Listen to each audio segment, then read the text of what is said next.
계속하겠습니다. 단지 현장 실습 제가 강조한 데까지 말씀드렸는데요. 단지 현장 실습할 때 조금 주의하실 것도 있어요.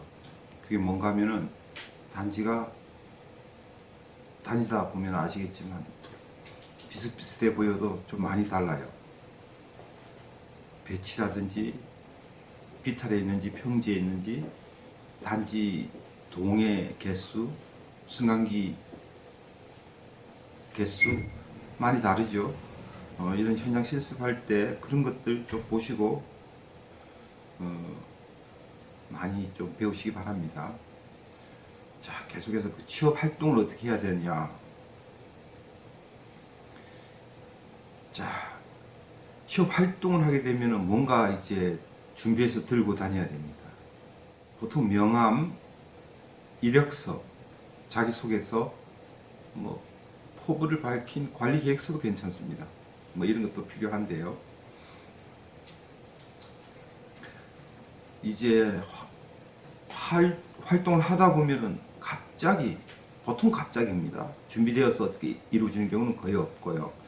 갑자기 그냥 면접 한번 볼래? 라는 말들을 듣게 됩니다. 위탁사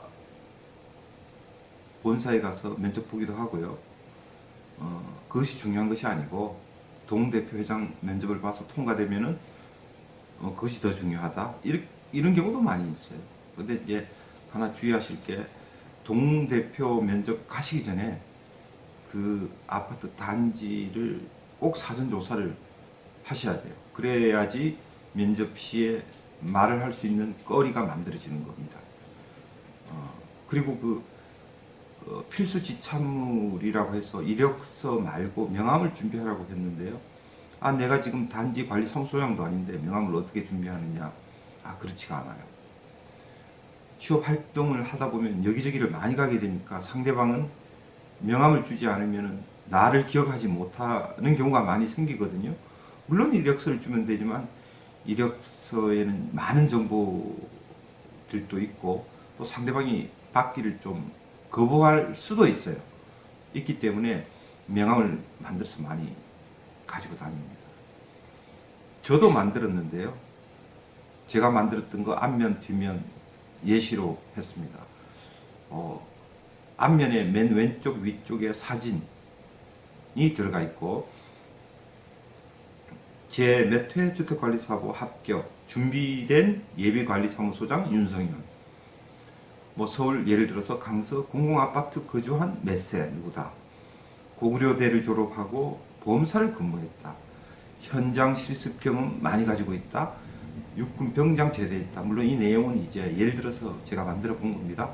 그리고 나의 핸드폰 연락처는 이렇다. 그리고 나의 이메일 주소는 이렇다. 뒷장에 보시면은 나는 소방안전관리자 자격도 취득에 있고 시설물 안전법에 따른 안전점검 교육도 이수했고 육군 병장 시에는 특등사수였고 컴퓨터 엑셀 파워포인트 사용 수준은 특급이다. 결국 가만히 보고 있으면은 이게 형식은 명함인데 내용은 그렇습니다. 간단 이력서입니다. 형식은 명함이지만 거기 적힌 내용을 보면은 간단 이력서라고 할 수가 있어요. 이력서에 가장 엑기스만 되는 것을 뽑아서 딱 넣어 놓은 겁니다. 이력서와 명함을 같이 주면은 더욱더 기억에 남겠지만 이력서 건네기나 받기가 좀 불편한 그런 경우가 많이 있으니까 그때는 명함을 내시면 됩니다. 근데 뒷장에서 잘 보시면은 취업 활동을 하다 보면은 내가 받아야 될 교육을 받지 않고 취업 활동을 많이들 하시거든요. 그럴 때는 아직 취득한 건 아니에요. 그럴 때는 예정이라고 하시면 됩니다. 예정. 거짓말 하는 것은 아니죠. 이거 다 받을 거거든요. 받게 되고 예정이라고 적어서 떳떳하게 들고 다니면서 자기를 알리면 됩니다. 이게 바로 취업 활동이죠. 취업 활동할 때 이력서 자기소개서도 물론 중요한데 이런 간단 이력서라고 할 수 있는 명함도 꼭 준비해서 다니시는 게 좋겠습니다. 자, 이제 구체적으로 이제 이력서 쓰기에 대해서 한번 알아볼까요? 아까 말한 매체는 이력서, 자기소개서, 면접, 그 다음에 스피치 뭐 이런 것들이 전달 매체였는데요. 글로 표현하는 리튼 다큐멘터가 되겠습니다. 이런 이력서 쓰기 한번 예시로 보겠죠. 그 사진을 잘 찍어야 된다고 했죠. 저 사진입니다. 저 사진 저 같습니까? 사진이 훨씬 잘 나왔죠. 저렇게 찍으라는 겁니다. 지금 보니까 거의 사기에 가깝네요, 제 얼굴이. 그렇지만 사진은 좀 단정하고 정장의 양복에 신뢰감을 주는 그런 모습이 좋겠습니다. 간혹 캐주얼한 복장을 사진을 넣는 분도 계신데 그러지 말아 주십시오. 자, 이거는 이제 특정 위탁관리회사 이력서가 되겠습니다. 그렇지만 거의 차이는 없어요. 비슷비슷해요. 보시면은 이름, 영문, 주민등록번호. 주민등록번호도 쓰실 때 이제 요새 저 민감한 식별 정보는 취합 가지고 있기 곤란하니까 완전히 취업이 된 상황에서는 개인의 어떤 정보 이용 동의서를 받고 저 주민등록번호를 받을 수가 있지만 이력서 쓰는 단계에서는 주민등록번호는 개인정보보호법에 따라서 받아서도 안 되고 줘서도 주는 것은 마음이지 않냐고 하지만 일단 받아서는 안 되는 겁니다. 연령은 어떻게 되고 생년월일은 어떻고 거주지는 어디고 연락처는 어디다 라는 겁니다. 그리고 가족관계에 대해서도 쓰게 되고요. 그 다음에 학력상 저는 말이죠. 저 보시면은 공공중학교 졸업, 고등학교 졸업, 뭐 대학교 졸업 이런 식으로 썼는데 잘못됐다고 보통 지적하시는 분도 많습니다. 가장 최근에 그러니까 예를 들어서 대학교 학력상이 맨 위에 그 다음에 고등학교, 중학교 이렇게 보통 쓰는 게 좋겠죠. 그 다음에 경력상 보시면은 이제 저는 이미 이 업계에 온 지 이제 시간이 되었으니까 이 업계의 경력만 적을 수가 있습니다. 이게 경력자로서 참 다행스러운 것이죠. 뭐 이때는 예를 들어서 관리과장으로 있었고 이때는 관리사무소장으로 있었고 근무처는 어디고 소재지는 어디고 그것의 위탁관리회사는 뭐였다. 위탁관리회사 이름 적고 자치관리면은 그냥 자치관리라 적어주시면 좋습니다. 자, 그런데 말이죠.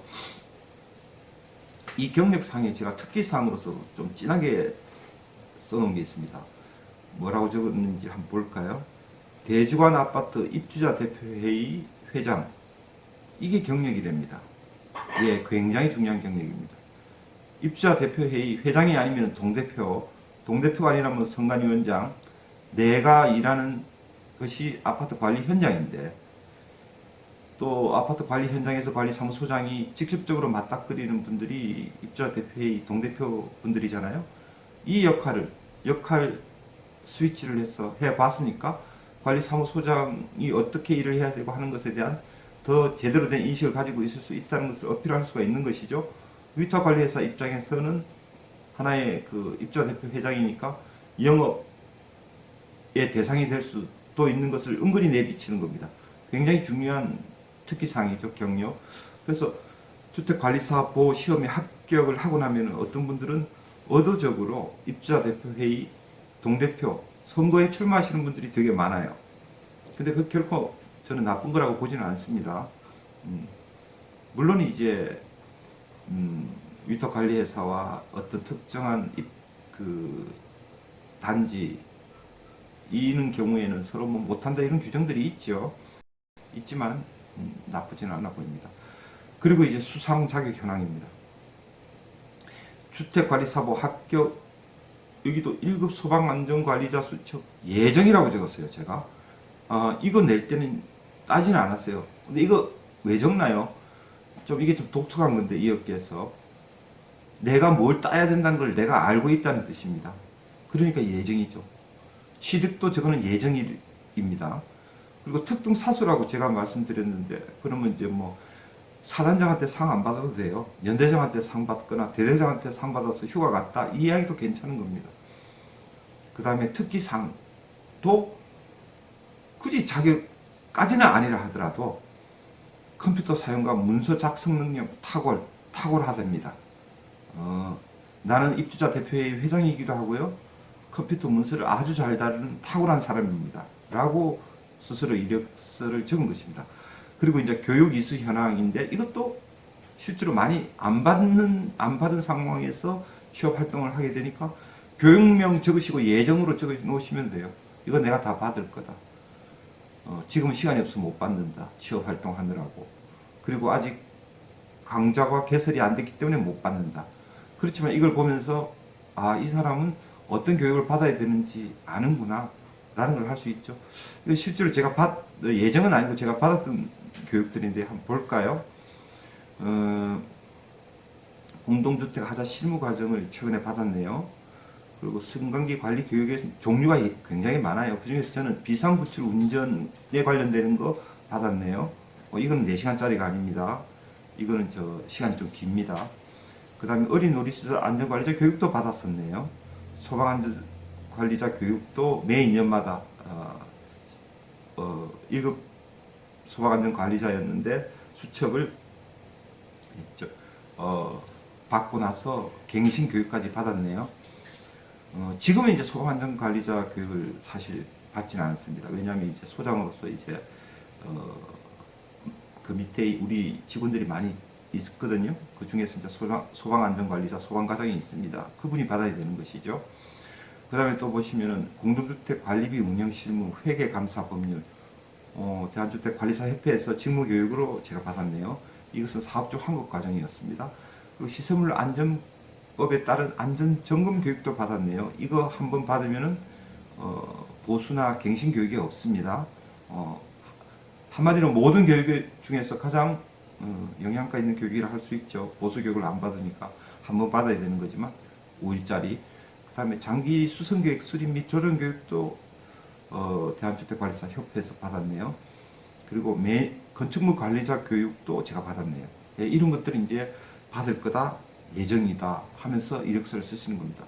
사실 이 이력서에서는 보통 보면 이 형식이 내가 마음대로 조정을 할 수가 없어요.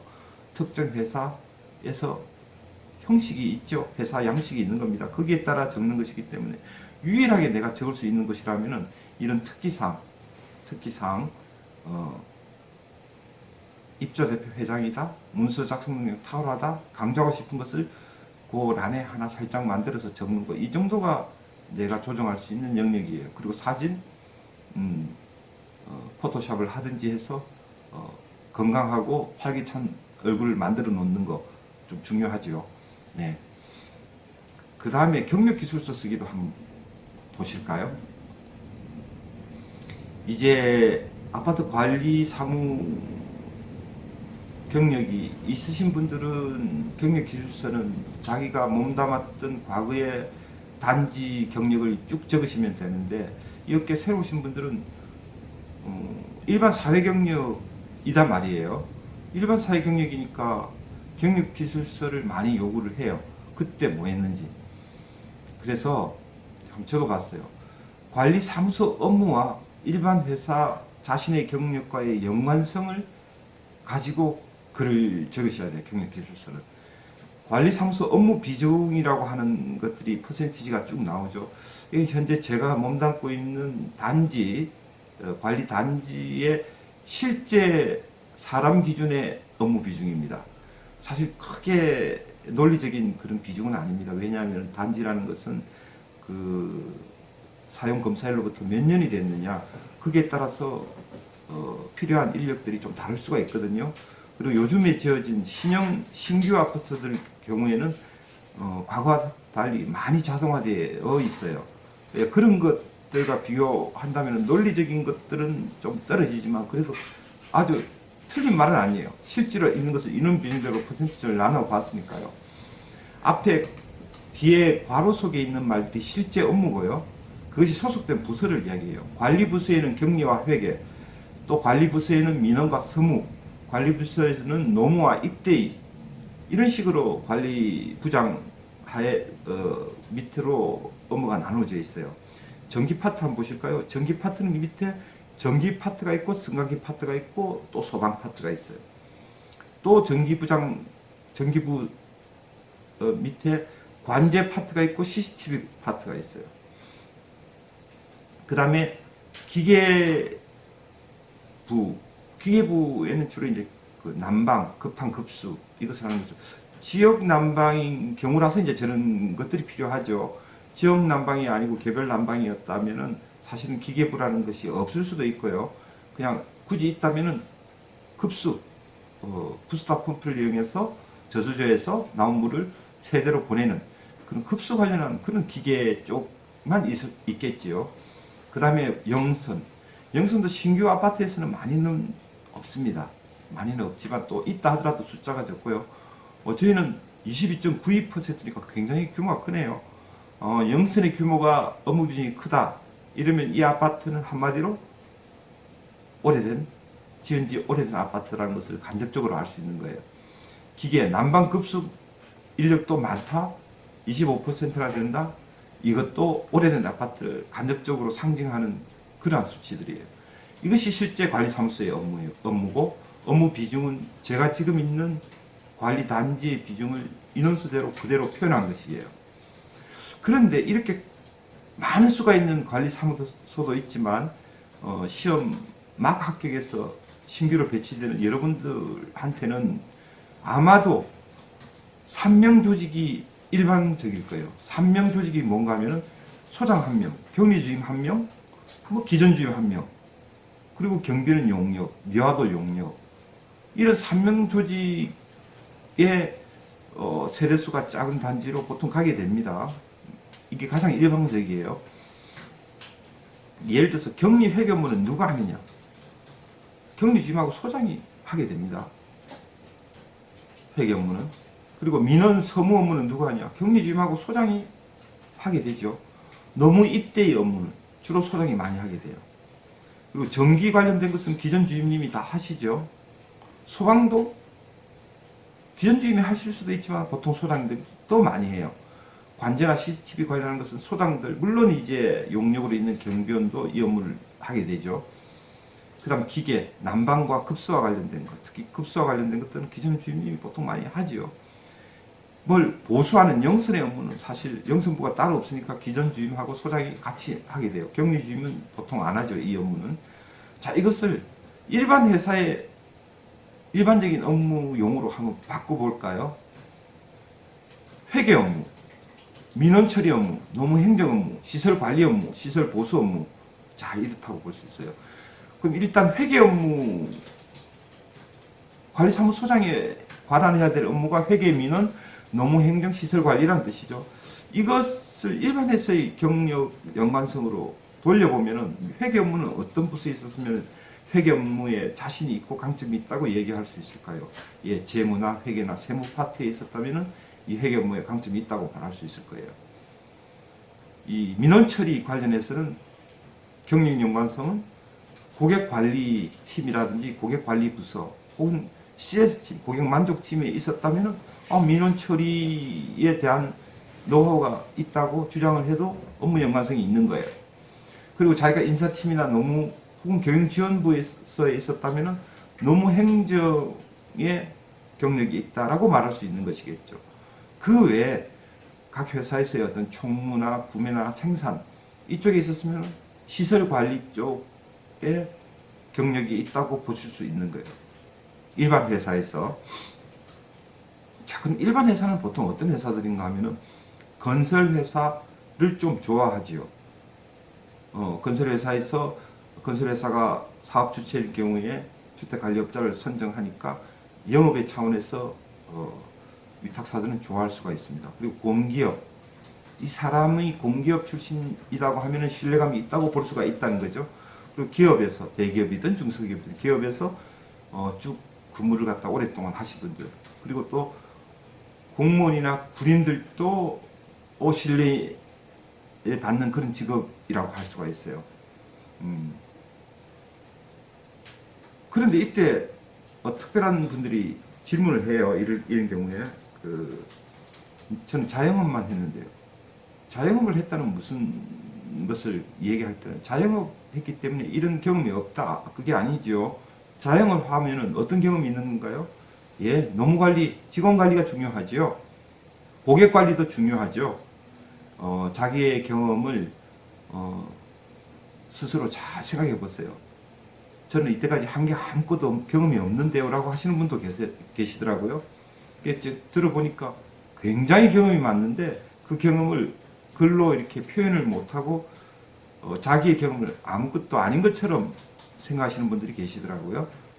잘 생각해 보면 틀림없이 어떤 거리들이 있을 겁니다. 그런 자기의 경력 연관성을 아파트의 업무와 연관시켜서 경력기술서를 쓰는 거예요. 그래서 관리소 업무와 연관지어 자신의 경력을 어필하는 것이 굉장히 중요해요. 나는 인사노무 경영 지원에 강점이 있었기 때문에 직원들을 잘 관리하고, 직원들을 잘 관리한다는 말은 인사가 만사라는 옛말에도 있듯이 모든 일의 기초가 되는 것이다. 뭐 이런 거라는 거죠. 그래서 자신의 경력도 단순하게 경력을 나열하는 게 아니에요. 나 이거 해봤어, 이거 해봤어, 저것도 해보고, 이것도 해보고, 이거 말하는 거 아니에요. 어떤 업무를 했는지 수치화해서 표현하는 것이 되게 중요해요.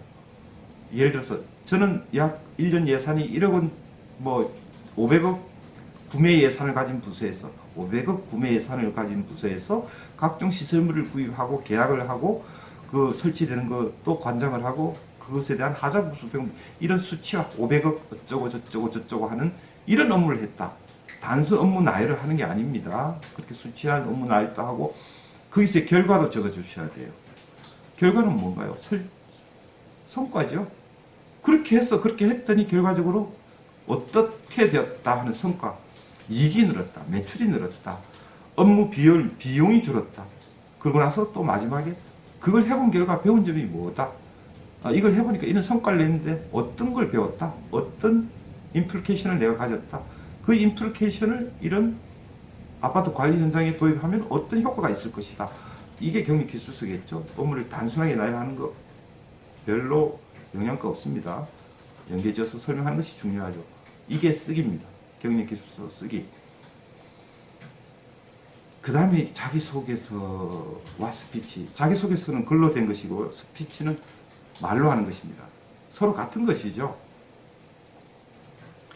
자, 이것도 자기소개서나 스피치에서도 어느 정도 이제 형식은 있는 것 같아요. 제가 볼 때. 많이들 인사 쪽 강의를 하시는 분들은 스타 기법에 대해서 얘기를 많이 해요. 스타, 시츄에이션, 태스크, 액션, 리절트, 앞 글자 알파벳을 딴 거예요. 스타. 어떤 상황에서 어떤 과업이 있었는데 내가 뭘 했고 그래서 결과적으로 어떤 성과를 냈고 배운 점은 뭐다. 이것이 자기소개서라는 겁니다. 이게 뭔가요? 자기소개를 할 때 나는 이러이러한 사람입니다. 라고 설명하고 나서 이러이러한 사람의 근거를 대는 것이 바로 스타죠. 근거를 대는 거. 이런 상황에서 이런 과업을 이런 식으로 해서 이런 것을 배운 점이 있는 접니다라고 표현하는 겁니다. 이때 태스크는 과업이라고 표현을 많이들 하는데요. 사실은 과업이라기보다는 이런 문제점이 있었는데요. 이런 상황이었는데요. 에피소드나 이런 것들이 다 태스크가 될 수가 있는 겁니다. 액션은 이때 내가 어떤 행동을 했고요. 어떤 제안을 해서 이렇게 했고요. 그걸 했으니까 당연히 그 일을 하는 직무 역량이 있을 거고요. 결과적으로 성과는 매출을 많이 냈든 비용을 줄였든 이익을 많이 냈든 이런 식으로 해서 내가 배운 점은 나 혼자 날뛴다고 될 일이 아니고 어떻게 하면 팀들이 잘 할 수 있게끔 하는 것이 성과의 핵심 포인트였습니다. 뭐 이런 식으로 얘기한다는 거죠. 여러분 이거 자기소개서 쓸 때 말이죠. 이걸 글짓기라고 생각하시는 분들이 있어요. 글짓기 아닙니다. 네, 글짓기 아닙니다. 이 소설이나 수필 쓰는 게 아닙니다. 자기소개서는 자신의 경험, 직무, 역량, 지원, 동기, 포부를 적는 것이에요. 근데 이게 경험을 기반한 경험이 객관적인 근거가 되지 않습니까? 이 경험에 근거해서 자기소개를 쓴다는 것은 쉽지 않습니다. 여기에 있어가지고는 좀 한계가 있거든요. 망각의 동물입니다. 스스로 자기 역사를 잘 따져봐야 돼요. 스스로 잘 성찰하면 틀림없이 쓸만한 말들이 나올 겁니다. 그냥 자기를 돌아보니까 한계 없어. 하는 일마다 실패했어요. 유일하게 성공한 것은 주택관리사 합격한 것밖에 없는데 합격하고 뭔가 될 것 같았는데 취업이 잘 안 된다네요. 그래서 지금 좌절하고 있어요. 뭐 이런 거예요. 이게 자기의 경험이라는 거예요. 아니죠. 잘 생각해 보세요. 무조건 자기를 잘 성찰하고 기억을 더듬어 보면은 기뻤을 때가 있고 슬펐을 때가 있고 스스로가 대결했을 때가 있을 겁니다. 그런 어떤 개인적인 거 말고 스스로가 대견했던 것들 중에서 좀 얘기 에피소드가 될 만한 것들을 끄집어내셔야 돼요. 그것으로서 포장을 하는 겁니다. 자업시장에서 자신이라는 상품의 카탈로그를 만드는 게 자기소개였어요. 항시 이 전문가들은 얘기하죠. 자기소개서는 자기가 말하고 싶은 것을 적는 게 아니에요. 면접관들이 듣고 싶어 하는 것을 적어줘야 돼요. 그 자리는 자기 주장하는 자리가 아니거든요. 상대방을 설득하는 자리도 아닙니다. 어떻게 보면 자기를 제안하는 자리입니다. 자기를 뽑기 위해서 상대방이 면접을 보는 것 같지만 나도 이 회사에서 일할 건가 말까를 상대적으로 면접을 본다고 하실 수가 있죠. 물론 뽑혀야 되는 기본적인 의뢰 한계라는 것이 분명히 있기는 하지만 그래도 나도 판단할 수 있는 것입니다. 그렇지만 면접관이 듣고 싶어하는 것을 꼭 적으셔야 돼요. 면접관들은 그런데 자기소개를 할 때 결과적으로 듣고 싶어하는 직접적으로 이런 표현을 안 쓴다 하더라도 듣고 싶어하는 말이 뭘까요? 아파트 단지를 한마디로 표현을 하면요, 그 입주민들의 갈등이 되게 많은 곳이에요. 관리 사무소하고도 갈등이 있을 수가 있고요. 그 사실은 입주민들 간의 갈등도 되게 많아요. 이런 민원인들에 대해서 대처하는 것이 참 중요하고요. 또 어떤 민원인은 이게 공식적인 용어라고 합니다. 특이 민원인이 있어요. 한두 명의 특이 민원인은 일반적인 민원인 100명분의 특이 민원을 내시는 분들이 있어요. 그 한 명분을 제대로 대처하기 위해서는 다른 100명분이 희생을 해야 된다는 거예요. 관리사무소의 관리 역량이라는 것은 한계가 있는데 그 역량의 많은 부분들을 특이한 민원인들이 다 가져가 버리는 거예요. 이런 것들이 있으면은 이 단지는 소장들이 근무하기 힘든 단지고 관리하기 힘든 단지가 되는 거죠. 어찌됐든 이런 특이 민원인에 대한 대처를 어떻게 해서 결과적으로 입주민의 만족을 줘서 재계약을 하겠다라는 게 주택관리업을 하는 회사 입장에서는 듣고 싶어하는 것이에요. 뿐만이 아니고 주변 단지에 대한 영업 정보를 제공하는 것도 중요하겠죠. 결국 관리사무소장은 위탁관리라면은 관리 주체인 위탁관리회사 대표이사의 대리인으로서 특정 아파트 단지에서 관리사무소장으로 일하는 것이거든요. 요것을 듣고 싶어 하는 거예요. 그리고 자기소개서나 스피치를 할 때는요, 결론이나 어떤 요점, 포인트 이런 것을 앞쪽에 배치시켜야 돼요. 두괄식으로 하셔야 되죠. 물론 이게 두괄식으로 하라는 말은 자기소개서뿐만이 아니고요, 스피치에서도 그렇고 논술에서도 마찬가지예요. 거꾸로 한번 생각해 보시죠. 이 업계에서는 어떤 면접을 본다, 채용을 한다 그러면은 서류부터 해서 수백 장이 쌓인다 그래요. 실제로 그럴 것 같기도 합니다. 자기소개서나 스피치나 논술 이런 것들 우리가 애써서 쓰는 만큼 상대방이 봐줄까요? 봐주면 감사하게 하겠죠. 그렇지만 아마 그네들도 사람이기 때문에 우리가 애써서 쓰는 만큼 봐주지는 않을 겁니다. 너무나 당연한 듯이 매번 밥 먹듯이 숨 쉬듯이 아무렇지도 않게 무감각하게 자기소개서, 이력서, 스피치, 논술 된 자료를 보지 않겠습니까? 당연하겠죠. 이럴 때 글을 꼼꼼히 읽어야지만 감동을 주는 그런 식의 구조라면 상대방이 참 힘들겠죠. 그래서 하고 싶은 말을 맨 먼저 적는 겁니다. 결론과 요점을. 그러한 문장을 두괄식 문장이라고 하죠. 이것을 싫어하시는 면접관은 없을 겁니다. 자, 그 다음에 이제 일반 면접에 대해서 말씀드릴게요. 일반 면접은 면접인데 왜 일반 면접이라고 하나요? 이제 일반 면접은 보통 일반 회사에서는 보통 이런 식으로 봐요. 자, 이런 식으로 본다는 말은 이런 식이죠.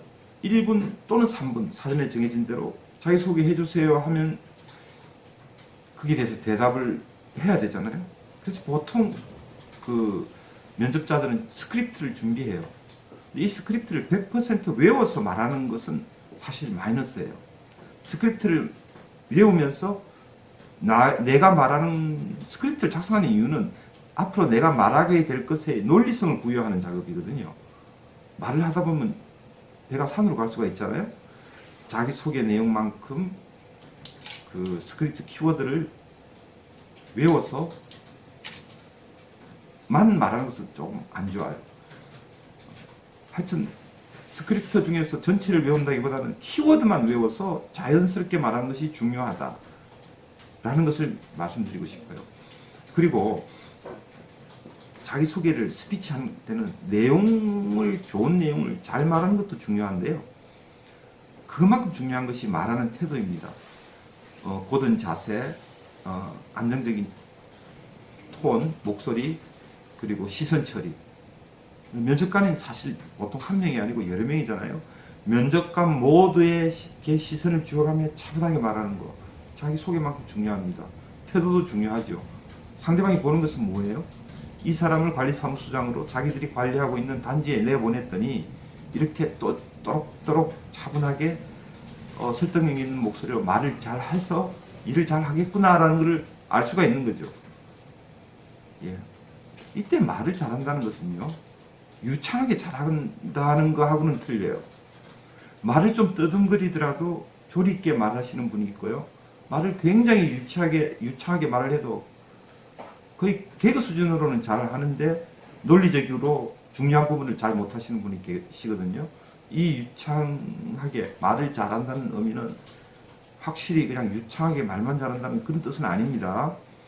약간 말이 어눌해도 논리적으로 말할 수 있으면 되는 겁니다. 그리고 이때 이제 면접 볼 때 자기소개를 말을 할 때 사실은 면접관들은 자기소개서를 길을 열어놓고 있겠지만 일반적으로 이력서나 이미 제출한 자기소개서나 이미 제출한 논술 자료를 보면서 내가 질문할 것들을 보통 생각하고 있어요. 이럴 때 질문에서 말이죠. 보통 어떤 자기가 생각할 때 날 뽑은 범위의 것이 넘어가는 질문이 많아요. 보통 이것도 이제 정식 그 어떤 면접 기법 중에 하나인데요. 이게 스트레스 테스트입니다. 압박 질문이죠. 아주 기분 나쁜 질문을 합니다. 예를 들어서 당신 이력을 보니까 너무 화려해서 말이죠. 아파트 관리사무소장 같은 일 할 수 있겠어요? 아주 비아냥되듯이 질문을 합니다. 이것에 기분 나빠 해서는 안 된다는 겁니다. 이것도 질문이고 내가 어떻게 당황하지 않고 대답하는 걸 보는 것이죠. 예를 들어서 대표적인 압박 질문이 이런 거예요. 입주자 대표의 회장이 그 단지 관리규약 규정을 위반하는 행위를 할 때 어떻게 하겠느냐. 이 사람 굉장히 자존심 센 사람이고 공부도 오래 많이 한 사람이라서 자기가 많은 것에 대해서 다 안다고 생각하고 법을 잘 따지시는 분인데 이분이 볼 때 관리규약은 별 볼 일 없다. 지키지 않아도 된다 생각해서 하는데 분명히 위반된 일을 할 때 어떻게 하겠느냐 하면은 뭐 주변에 이상한 말들도 같이 해요. 위반하니까 이거 하지 마라 해서는 안 됩니다라고 똑 부러져서 얘기하는 것은 당연한 대답 같은데 그렇게 그 대답을 들으려고 이 질문을 한 것 같지는 않거든요. 이런 질문들 할 때는 소장님들, 예비 소장님들은 꼭 생각할 게 있어야 돼요. 당황하지 말고 질문을 위반하는 행위를 할 때 어떻게 하겠느냐.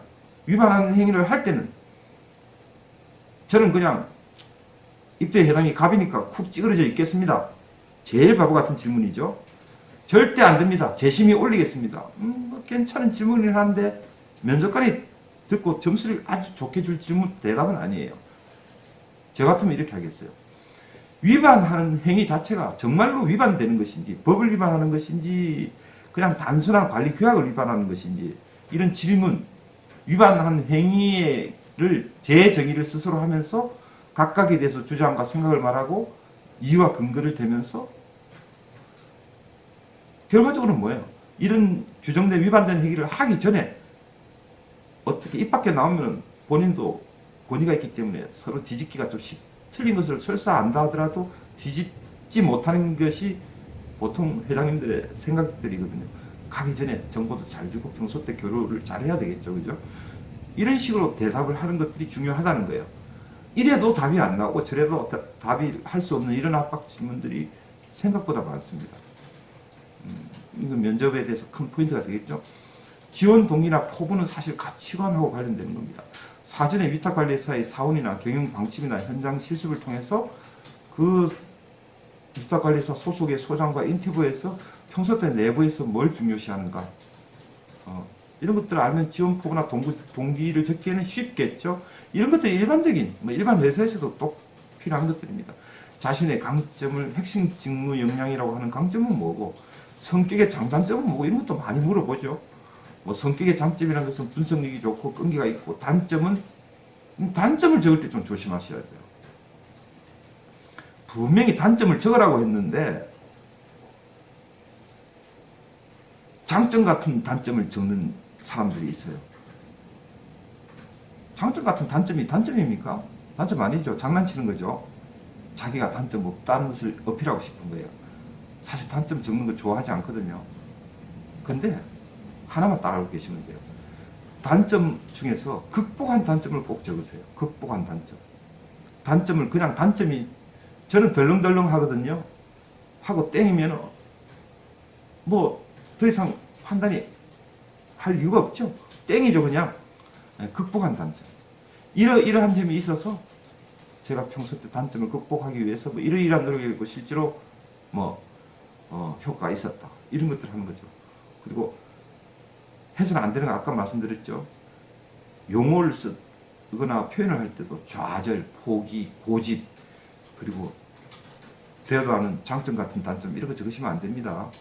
자신의 단점을 알고 있고 그래서 이렇게 극복했다, 이러한 단점을 적으시라는 겁니다. 중요한 회계 자료는 날인을 해야 되는 거죠. 사인하면 안 된다는 뜻이죠. 회계 장부는 그걸 찍어야 된다는 소리죠. 예, 그것만 알고 있으면 되겠습니다. 정말 제가 말을 좀 빨리 했죠. 시간이 정해져 있기 때문에 죄송하고요. 업계가 시험을 친다고 해서 배치가 쉽게 될지, 취업이 쉽게 될 줄 아셨지만 그렇게 녹록한 그런 단지는, 그런 시장 환경은 또 아닙니다. 더구나 뭔가 이렇게 단지를 가서 선배 소장들을 만나고 교류를 하고 싶어도 또 코로나19라는 또 특수 상황에 놓여져 있어요. 하나만 기억해 주십시오. 끈기 있게 버티면은 취업된다. 쉽게 말해볼까요? 존버하면 취업된다. 요즘 말이죠. 수고하셨습니다. 감사합니다.